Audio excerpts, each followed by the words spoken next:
Hi, my name is Dana Monique Nickerson. I'm a respiratory therapist, speaker, trainer, and coach.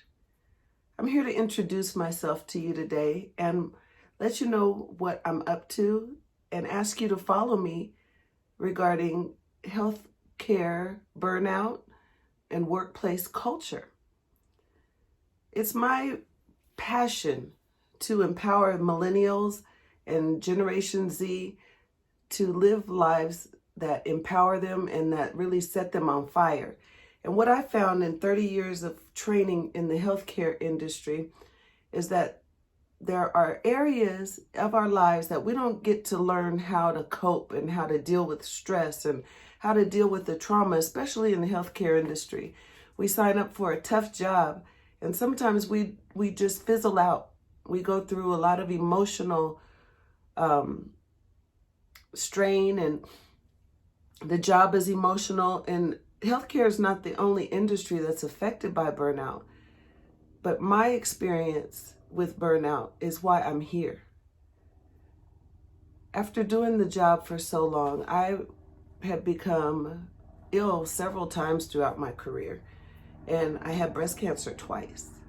The second bout of breast cancer was especially trying because not only had I faced breast cancer a second time, but I learned that there were some areas in my life that weren't working or I wouldn't be so sick. And as a result of being off work and having time to heal and really look at my life, I started to train and I started to learn about emotions. And because of my training and out of my training, I became a peak performance trainer so that I can help others deal with on-the-job issues, to help create positive work cultures, and to help individuals in personal development so that we can create healthy mindsets. That's what I like to do. That's what I'm up to. That's what I want to do. And that's what I want to do for you. So about a year and a half ago, I started really focusing on the area of burnout and adrenal fatigue, chronic stress, and childhood trauma. And we really find that there are reasons why healthcare workers become healthcare workers, and there are reasons why we get burnt out. Some of the reasons are we don't feel appreciated on the job. Other things are that we're so stressed out that our thinking skills are hindered by the amount of stress we carry. And I know a lot of talk about stress and burnout is going on around there, and we kind of equate it to the story of if you are in a position where you have to protect your life or you have to run for your life, or if you're faced with a bear or a lion back in caveman days, is when you were foraging and hunting, and life was pretty scary because you didn't know what would be going on outside of your cave.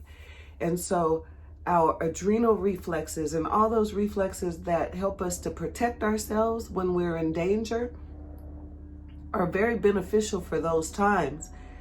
And now bringing it forward to life being more complicated and the way we live and what we call success and our measures of success, many of us deal with chronic stress as a way of living. And not only does it wreak havoc on your personal life, your level of satisfaction in life, but it's detrimental to your health. And I really want to share that you have an advocate. I've taken the time to learn and study and train and become acquainted with tools and tips and even trainings that can help you.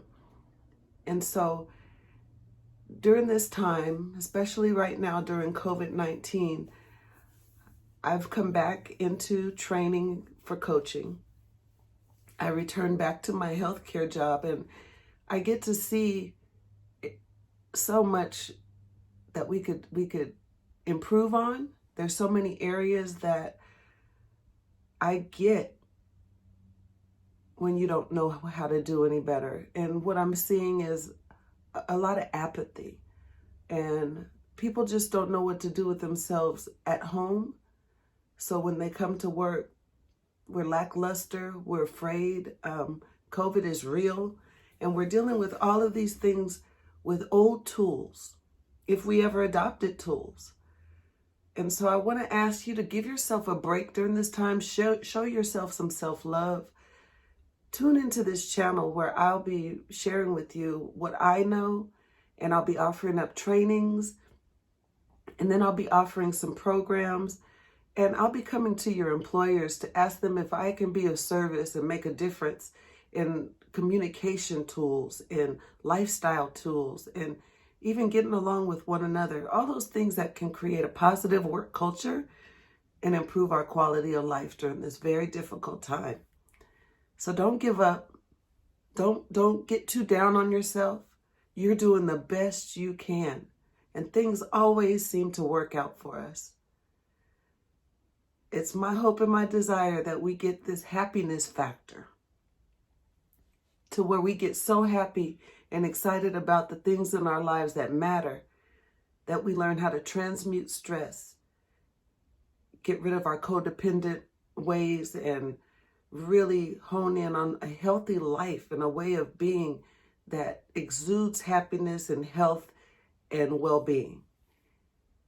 So that's where we are. That's what I'm about, and that's what I came to talk to you about. Thanks for tuning in. I have one ask, and that you share this message with others and let them know I'm here. I ask you to subscribe and comment below, and have a blessed day.